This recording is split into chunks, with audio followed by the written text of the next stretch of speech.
মান নির্ণয় করো limit x tends to 0 a minus root over a square minus x square divided by x square. এখন আমরা এই অঙ্কটি সমাধান করব। লিমিট এক্স টেন্ডস টু 0, লবের মধ্যে আমরা একটি অমূলদ সংখ্যা দেখতে পাচ্ছি a minus root over a square minus x square. তাহলে আমরা এই অমূলদ সংখ্যার অনুবন্ধী অমূলদ সংখ্যা a plus root over a square minus x square দিয়ে লব এবং হরকে গুণ করব।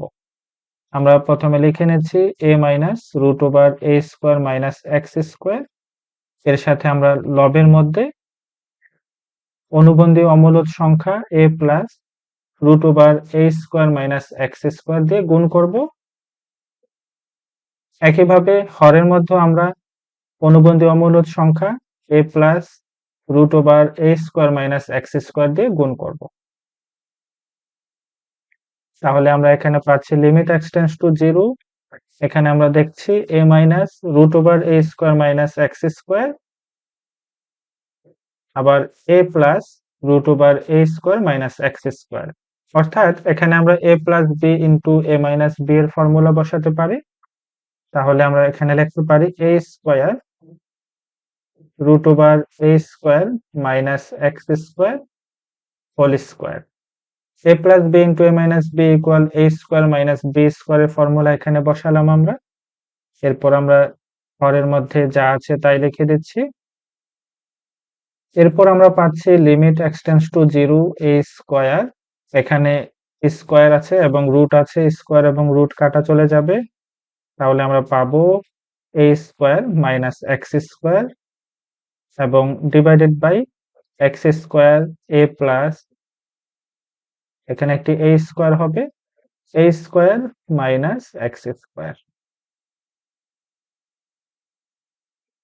এরপর আমরা পাচ্ছি limit x tends to 0 a square, এখানে মাইনাস দিয়ে আমরা a স্কোয়ার কে গুণ করব, তাহলে আমরা পাবো মাইনাস a স্কোয়ার। এরপরে মাইনাস দিয়ে মাইনাস এক্স স্কোয়ার কে গুণ করলে আমরা পাবো plus x square divided by x square into a plus root over a square minus x square.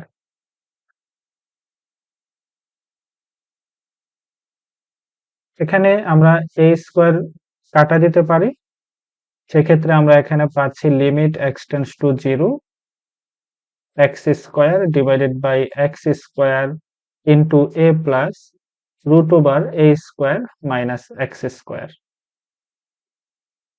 লব এবং হরকে আমরা এক্স স্কোয়ার কাটতে পারি, তাহলে আমরা এখানে পাবো limit x tends to 0 1 by a plus root over a square minus x square.